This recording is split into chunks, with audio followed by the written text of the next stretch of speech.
വർഷം 1942. ബ്രിട്ടീഷ് വനം വകുപ്പ് ഉദ്യോഗസ്ഥനായ ഹരികിഷൻ മധ്വാൻ എന്ന HK മധ്വാൻ അന്നൊരു ദിവസം ഹിമാലയ പരിസരങ്ങളിലൂടെ ഔദ്യോഗിക പര്യടനം നടത്തുകയായിരുന്നു. മഞ്ഞുമൂടിയ മലനിരകളുടെ സൗന്ദര്യം ആസ്വദിച്ച് നടന്നു നീങ്ങുകയായിരുന്ന അദ്ദേഹം രൂപകുണ്ട് തടാകത്തിന്റെ കരയിലെത്തി. തടാകത്തിന്റെ മനോഹാരിതയിൽ മയങ്ങി നിൽക്കുമ്പോഴാണ് അദ്ദേഹം അപ്രതീക്ഷിതമായി ആ കാഴ്ച കണ്ടത്.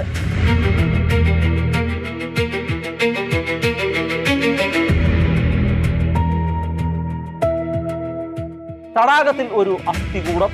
അതിന്റെ നടുക്കത്തിൽ നിന്ന് ഉണർന്ന് അദ്ദേഹം കണ്ണുകൾ പായിച്ചപ്പോൾ പിന്നെയും അസ്ഥികൂടങ്ങൾ.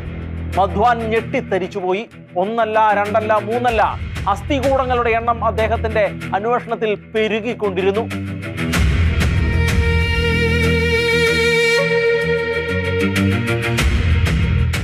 അന്നു മുതൽ ഇന്ന് വരെ 600 മുതൽ 800 വരെ ആളുകളുടെ അസ്ഥികൂടങ്ങൾ കണ്ടെത്തിയിട്ടുണ്ട് എന്നാണ് ചരിത്രം. അത് രണ്ടാം ലോക മഹായുദ്ധ കാലമായിരുന്നതിനാൽ ആ അസ്ഥികൂടങ്ങൾ ജപ്പാൻ പട്ടാളക്കാരുടേത് ആണ് എന്ന ആദ്യ നിഗമനത്തിലാണ് അദ്ദേഹം എത്തിയത്. പക്ഷേ തുടർന്നുള്ള കാലങ്ങളിൽ നടത്തിയ ശാസ്ത്രീയ പഠനങ്ങളിൽ ആ നിഗമനം തെറ്റാണ് എന്ന് തിരുത്തി എഴുതേണ്ടി വന്നു. കാരണം വർഷങ്ങളുടെ പഴക്കമുണ്ടായിരുന്നു ആ അസ്ഥികൂടങ്ങളിൽ പലതിനും. ഇത്രയധികം അസ്ഥികൂടങ്ങൾ എങ്ങനെയാണ് രൂപകുണ്ട് തടാകത്തിൽ വന്നത്? ചരിത്രത്തിൽ ഇന്നുവരെ ഉത്തരം കണ്ടെത്തിയിട്ടില്ലാത്ത ഒരു ചോദ്യം അവിടെ പിറക്കുകയായിരുന്നു. അസ്ഥികൂടങ്ങളുടെ താഴ്വര എന്നൊരു പ്രയോഗം വിശുദ്ധ ഗ്രന്ഥത്തിലുണ്ട്. പക്ഷേ അസ്ഥികൂടങ്ങളുടെ തടാകം എന്നൊരു യാഥാർത്ഥ്യം ഇന്നേ വരെ ഒരിടത്തും ഉണ്ടായിട്ടില്ല, രൂപകുണ്ടിൽ അല്ലാതെ. ലോക ചരിത്രത്തെ തന്നെ നടുക്കിയ രൂപകുണ്ടിലെ സ്കെൽട്ടൺ ലേക്കിലേക്ക് നമുക്ക് ഒന്ന് പോകാം. അവിടുത്തെ അതിശയിപ്പിക്കുന്ന കാഴ്ചകളിലേക്ക്, അജ്ഞാതമായ രഹസ്യങ്ങളിലേക്ക് ഇന്ന് നമുക്ക് യാത്ര ചെയ്യാം.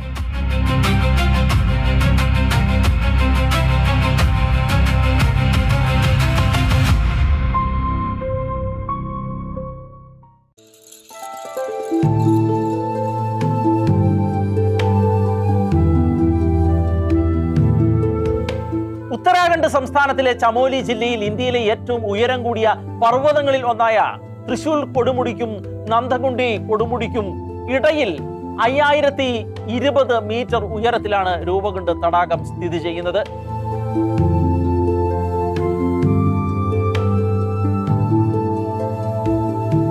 പാറക്കെട്ടുകൾ നിറഞ്ഞ ഹിമാനികളാലും മഞ്ഞുമൂടിയ പർവ്വതങ്ങളാലും ചുറ്റപ്പെട്ട് കിടക്കുന്ന മനോഹരമായ തടാകം. ഹിമാലയ പർവ്വതനിരകളിൽ മഞ്ഞുമലകൾക്കിടയിൽ ഒളിഞ്ഞിരിക്കുന്ന തടാകം. മലനിരകളിലൂടെ വർണ്ണാഭമായ കാട്ടുപൂക്കളാൽ പരവതാനി വിധിച്ച പുൽമേടുകളെ കടന്നു പോകുന്ന രൂപകുണ്ട് തടാകത്തിലേക്കുള്ള യാത്ര അതിശയകരമായ പലതരം കാഴ്ചകളും സമ്മാനിക്കുന്നവയാണ്. വർഷത്തിലെ കൂടുതൽ സമയവും മഞ്ഞുകൊണ്ട് മൂടപ്പെട്ടിരിക്കുന്നവയാണ് രൂപകുണ്ട്.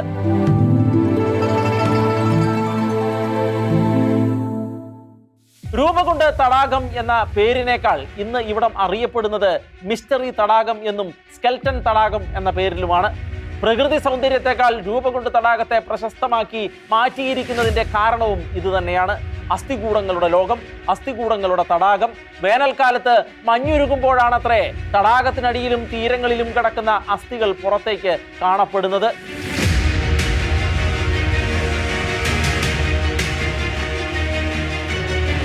തടാകത്തിൽ നിന്ന് കണ്ടെടുക്കപ്പെട്ട അസ്ഥികൂടങ്ങളാണ് രൂപകുണ്ടിന് ആ പേര് നേടിക്കൊടുത്തിരിക്കുന്നത്. ഇക്കാരണത്താൽ ലോകത്തിലെ തന്നെ ഏറ്റവും ദുരൂഹതയേറിയ സ്ഥലങ്ങളിൽ ഒന്നായിട്ടാണ് രൂപകുണ്ട് ഇന്ന് കണക്കാക്കപ്പെടുന്നത്. ജാപ്പനീസ് പട്ടാളക്കാരുടേതാണ് മൃതദേഹങ്ങൾ എന്ന് കരുതിയിരുന്നുവെങ്കിലും ശാസ്ത്രീയമായ പഠനങ്ങൾക്ക് വിധേയമാക്കിയപ്പോൾ മനസ്സിലാക്കാനായത് ആ കാലഘട്ടത്തേക്കാൾ ഏറെ പഴക്കമുള്ളവയാണ് കണ്ടുമുട്ടിയ അസ്ഥികൂടങ്ങൾ ഓരോന്നും എന്നാണ്.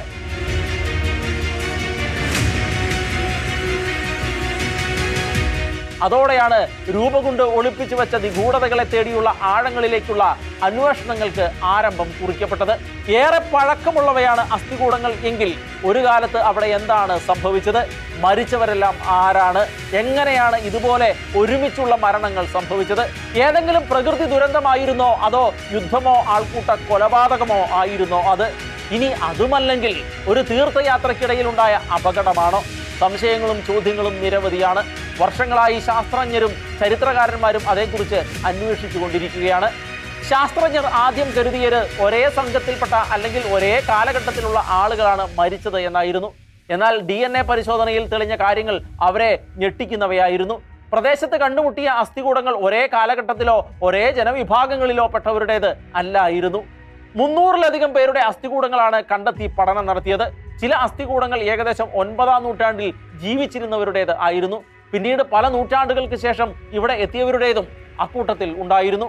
ദക്ഷിണേന്ത്യക്കാരുമായി ചേർച്ചയുള്ളതായിരുന്നു ഭൂരിപക്ഷ അസ്ഥികൂടങ്ങളും. എന്നാൽ ഇതിനേക്കാൾ ഞെട്ടലുളവാക്കിയത് ഭൂരിപക്ഷ മൃതദേഹങ്ങളും യൂറോപ്യൻ വംശജരുടേതാണ് എന്നായിരുന്നു.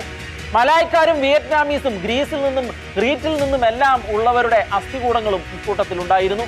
ഇവരെല്ലാം കൂടി എങ്ങനെ ഒരുമിച്ച് വന്നു? ഒന്നിനൊന്നോട് ബന്ധിപ്പിക്കാൻ കഴിയാത്ത വിധം കുഴഞ്ഞു മറിഞ്ഞ ചില ചോദ്യങ്ങളും രഹസ്യങ്ങളുമായിരുന്നു അവയെല്ലാം. അസ്ഥികൂടങ്ങൾക്കൊപ്പം തടി കൊണ്ടുള്ള വസ്തുക്കൾ, ഇരുമ്പ്, കുന്തമുനകൾ, തുകൽ ചെരുപ്പുകൾ, വളയങ്ങൾ എന്നിവയും കണ്ടെത്തിയിരുന്നു. ചില മൃതദേഹങ്ങളിൽ മുടിയും ചർമ്മഭാഗങ്ങളും സംരക്ഷിക്കപ്പെട്ടുമിരുന്നു. തണുത്ത കാലാവസ്ഥ കാരണം നശിക്കാതെ നിലനിന്നതാവാം അവ. 2003-ൽ നാഷണൽ ജിയോഗ്രഫിക്കൽ സംഘം നടത്തിയ ഗവേഷണത്തിൽ പോലും മാംസം പറ്റിപ്പിടിച്ച നിലയിൽ 30ഓളം അസ്ഥികൂടങ്ങൾ കണ്ടെത്തിയിരുന്നു. 1950കളിൽ ആന്ത്രപ്പോളജിക്കൽ സർവേ ഓഫ് ഇന്ത്യ അസ്ഥികൂടങ്ങളെ കുറിച്ച് നടത്തിയ പഠനത്തിൽ അതിന്റെ ചില സാമ്പിളുകൾ ഡെറാഡൂണിലെ ആന്ത്രപ്പോളജിക്കൽ സർവേ ഓഫ് ഇന്ത്യ മ്യൂസിയത്തിൽ പ്രദർശിപ്പിച്ചിരുന്നു. അസ്ഥികൂടങ്ങളുടെ തലയ്ക്ക് പരിക്ക് പറ്റിയതായിട്ടാണ് അവർ സ്ഥിരീകരിച്ചത്. മുകളിൽ നിന്ന് വൃത്താകൃതിയിലുള്ള വസ്തുക്കൾ മൂലമാണ് മരണം സംഭവിച്ചത് എന്നായിരുന്നു അവരുടെ വിശദീകരണം. അസ്ഥികളിൽ കണ്ടെത്തിയ പരിക്കുകൾ വളരെ പ്രത്യേകതയുള്ളവയായിരുന്നു. തലയോട്ടികളിൽ പലതിനും വൃത്താകൃതിയിലുള്ള പാടുകൾ ഉണ്ടായിരുന്നു. അവയെല്ലാം ശക്തമായി അടിയേറ്റവയായിരുന്നു. എന്നാൽ ശരീരത്തിന്റെ മറ്റു ഭാഗങ്ങളിൽ ഇത്തരത്തിലുള്ള പരിക്കുകൾ കാണപ്പെട്ടിരുന്നുമില്ല. എന്തുകൊണ്ട് ഇങ്ങനെ സംഭവിച്ചു? പൊതുപരിശോധനകളുടെ അടിസ്ഥാനത്തിൽ ഈ മരണങ്ങളുടെ കാരണങ്ങളെക്കുറിച്ച് എത്തിച്ചേർന്ന നിഗമനങ്ങൾ എന്തൊക്കെയാണ് എന്ന് ഇനി നമുക്ക് പരിശോധിക്കാം. ശിരസിൽ ശക്തമായ അടിയേറ്റ പാടുകൾ സംഭവിച്ചത് മാരകമായ ആലിപ്പഴ മഴ മൂലമാണ് എന്നാണ് അതിനുള്ള വിശദീകരണം. ഹിമാലയങ്ങളിൽ ചിലപ്പോൾ വലിയ തോതിലുള്ള ആലിപ്പഴങ്ങൾ രൂപപ്പെടാറുണ്ട്. നാം ചിന്തിക്കുന്നതിനും അപ്പുറമായിരിക്കും ഈ ആലിപ്പഴങ്ങളുടെ വലുപ്പം. ക്രിക്കറ്റ് പന്തിന്റെ വലിപ്പം പോലും ഇവയ്ക്ക് ഉണ്ടാകാറുണ്ട്. തുറന്ന പ്രദേശത്ത് കുടുങ്ങിയ ആളുകൾക്ക് രക്ഷപ്പെടാൻ സാധിക്കുന്നില്ല എങ്കിൽ അതിവേഗത്തിൽ വീഴുന്ന ഈ മഞ്ഞുകട്ടകൾ വീണ് തലയോട്ടി തകരാൻ സാധ്യത ഏറെയാണ്. അതനുസരിച്ച് എത്തിച്ചേർന്ന നിഗമനം, ഒരു സംഘം തീർത്ഥാടകർ ഇവിടെ എത്തിയപ്പോൾ അപ്രതീക്ഷിതമായി ആലിപ്പഴ മഴ ഉണ്ടാവുകയും അതിൽ നിന്ന് രക്ഷപ്പെടാൻ കഴിയാതെ അവരെല്ലാവരും അവിടെ മരിച്ചു വീഴുകയും ചെയ്തു എന്നാണ്. ഹൈന്ദവ വിശ്വാസവുമായി കൂടി ബന്ധമുണ്ട് ഈ ആലിപ്പഴ മഴയ്ക്ക്. അതുമായി ബന്ധപ്പെട്ട പുരാവൃത്തം ഇപ്രകാരമാണ്. ഇന്ത്യയിലെ ഏറ്റവും ദൈർഘ്യമേറിയതും കഠിനവുമായ ഹൈന്ദവ തീർത്ഥയാത്രകളിൽ ഒന്നാണ് നന്ദാദേവി രാജ്യത്ത്. ഹിമാലയത്തിന്റെ കുംഭമേള എന്നാണ് ഇത് അറിയപ്പെടുന്നത്. ഹിമാലയത്തിലെ ഉയർന്ന പർവ്വത പാതകളിലൂടെയുള്ള ഈ തീർത്ഥയാത്ര 12 വർഷത്തിൽ ഒരിക്കലാണ് നടക്കുന്നത്. ഉത്തരാഖണ്ഡിലെ ഗഡ്വാൾ മേഖലയാണ് തീർത്ഥയാത്രയ്ക്ക് വേദിയാകുന്നത്. ഹൈന്ദവ വിശ്വാസപ്രകാരം നന്ദാദേവി ഹിമാലയത്തിന്റെ രക്ഷാകർത്താവും മലനിരകളുടെ മാതാവുമാണ്. അതുകൊണ്ട് നന്ദാദേവിയുമായി ബന്ധപ്പെട്ട് നടക്കുന്ന ഈ തീർത്ഥയാത്രയെ മകളെ ഭർതൃഗൃഹത്തിലേക്ക് യാത്രയയക്കുന്ന ചടങ്ങിന് തുല്യമായിട്ടാണ് കണക്കാക്കുന്നത്. 280 കിലോമീറ്ററോളം ദൈർഘ്യമുള്ള ഈ യാത്ര അത്യന്തം ദുഷ്കരമാണ്. അപകടകരമായ മലനിരകളിലൂടെയാണ് ഇത് കടന്നു പോകുന്നത്. മഞ്ഞുവീഴ്ചയും ഓക്സിജൻ കുറവും കടുത്ത തണുപ്പും ഇടുങ്ങിയ മലമ്പാതകളും മഴയും കാറ്റും ഇതിൽ പ്രധാനപ്പെട്ട ഘടകങ്ങളാണ്. വളരെ ഭക്തിപൂർവ്വം നടക്കേണ്ട ഈ തീർത്ഥയാത്രയിൽ ഒരു തവണ ഒരു രാജാവും സംഘവും അത്യന്തം അഹങ്കാരത്തോടെ പ്രവേശിച്ചു. നൃത്തവും അഹങ്കാരവുമായി രാജാവും സംഘവും മുന്നോട്ട് പോയപ്പോൾ ദേവീ കോപം ഉണ്ടായി. ആ കോപം ആലിപ്പഴ മഴയായി പെയ്തു. ഒടുവിൽ രാജാവിന്റെയും അനുചരന്മാരുടെയും ജീവൻ അപഹരിക്കുകയും ചെയ്തു. ഇതാണത്രേ രൂപകുണ്ടിൽ കാണപ്പെട്ട അസ്ഥികൂടങ്ങളുടെ പിന്നിലെ ഒരു കഥ എന്നാണ് പറയുന്നത്.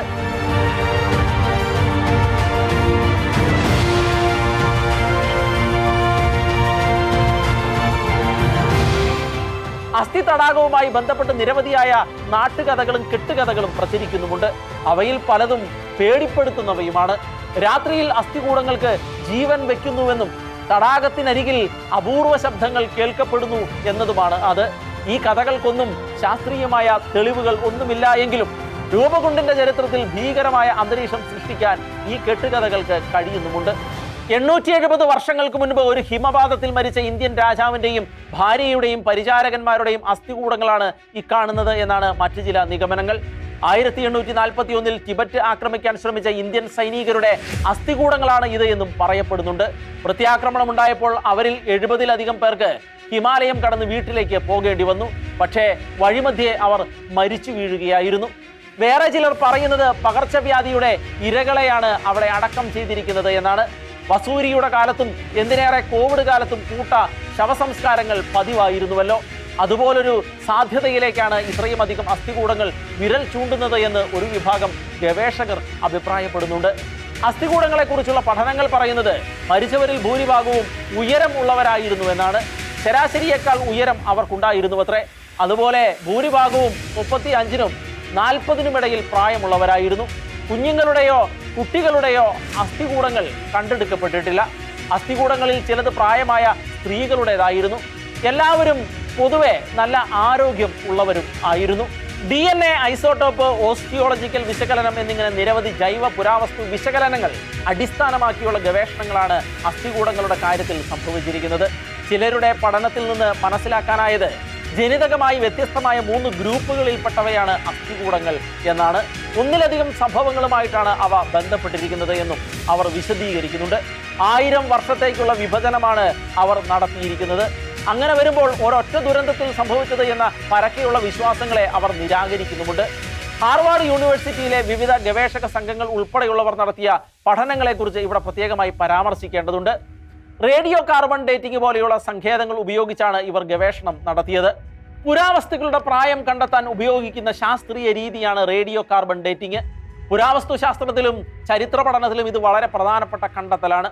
മനുഷ്യ അസ്ഥികൾ, മരകഷ്ണങ്ങൾ, വസ്ത്രങ്ങൾ, വിത്തുകൾ, പഴയ ജീവികളുടെ അവശിഷ്ടങ്ങൾ തുടങ്ങിയ ഒരിക്കൽ ജീവിച്ചിരുന്ന വസ്തുക്കളുടെ എല്ലാം പ്രായം ഈ രീതിയിലാണ് കണ്ടെത്തുന്നത്.